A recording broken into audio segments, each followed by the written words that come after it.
When is the last time that you had a good cry? You might be overdue for a good cry.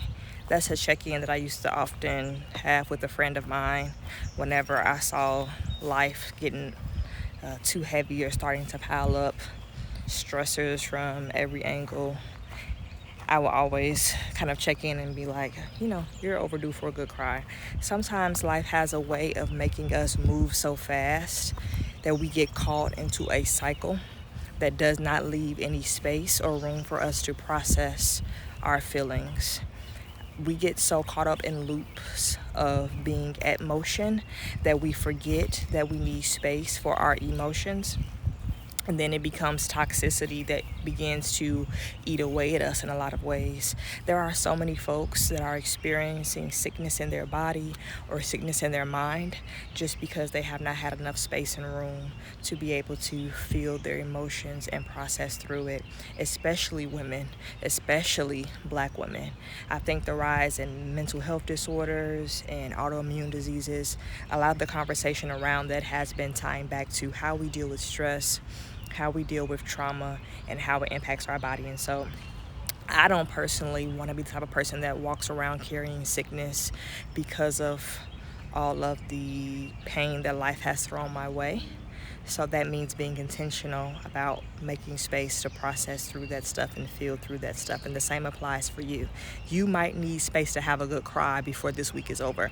I had a cry this morning as I was received a message from someone, and it brought up all of these feelings of the disappointments of the life I thought I would have, as far as family, and just ways that disappointment and grief has eaten away at so much of what I needed but never had. And so instead of learning to push it down, to not be distracted by our feelings, you have to let it come up.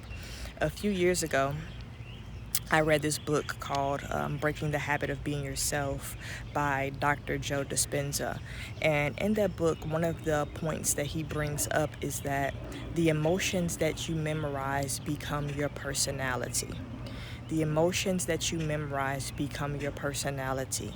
And so a lot of times we take on these titles of being introverted or being reclusive or not just being a people person, or just I've always had a quick temper, or I've always been shy, or I've always just been outspoken, or whatever the things are.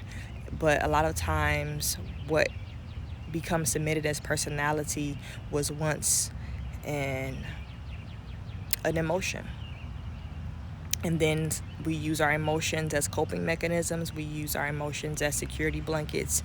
And the ones that we find most safety with, we take ownership of and create identities around. And so there might be things that you have created an identity around in your life that are no longer serving you or are not necessarily accurate. They just point to a trauma or a trigger that you experienced in a season. And so even me, as I moved across the country and I'm in self-reflection, I'm thinking about the identities that I might have viewed as being cemented in my life that really are not serving me and really are not helping me grow into being the type of woman that I want to be for where I'm headed next. And so that takes a lot of reflection and self-awareness and being soft and gentle with yourself and not being afraid of feelings. Life has been hell for many people, and the world is on fire in a lot of ways. And so it's not uncommon for you to feel overwhelmed, disappointed, for you to grieve jobs that you've lost, relationships that you've lost, pregnancies or children that you might have lost, friendships that you might have lost, or grieving the life that you thought that you would have or the timeline that you thought that you would be living on. And for some folks, it's not even grieving loss. Some folks are dealing with survivor's guilt because they are thriving in a season where the world is on fire and so many that they love are struggling or in pain, and not being able to reconcile how life can be so good for some and so tough for others. And so whatever that is, I encourage you to make space to have quiet and to feel, to cry, to laugh, to experience joy, or whatever it is that you need to make space for, so that you are not living as one who is suppressed. Sometimes when it comes to um, ideas and wanting to build and wanting to be creative, and some of the things that I've been discussing on my content this week, sometimes the reason that we are experiencing blockages is because we've spent so much time living as ones who are blocked. If you spend your whole childhood, your whole adolescence, and then you come into 20 and 30 and 40 years of adulthood suppressing your emotions, you are suppressed. You're not going to just be able to turn on a faucet and pull up creative genius consistently. You're going to need to do some work to feel through that, and you can't really pick and choose. And so that's what I'm learning. And so you don't have to be afraid of emotions, but feeling it could really save your life. It could be the difference between you having good mental health and poor mental health, good physical health and poor mental health. I'm unwilling to let emotions and pain that was meant to be temporal and seasonal become permanent and life-threatening and life-altering. And so I pray the same for you. Feel your feels.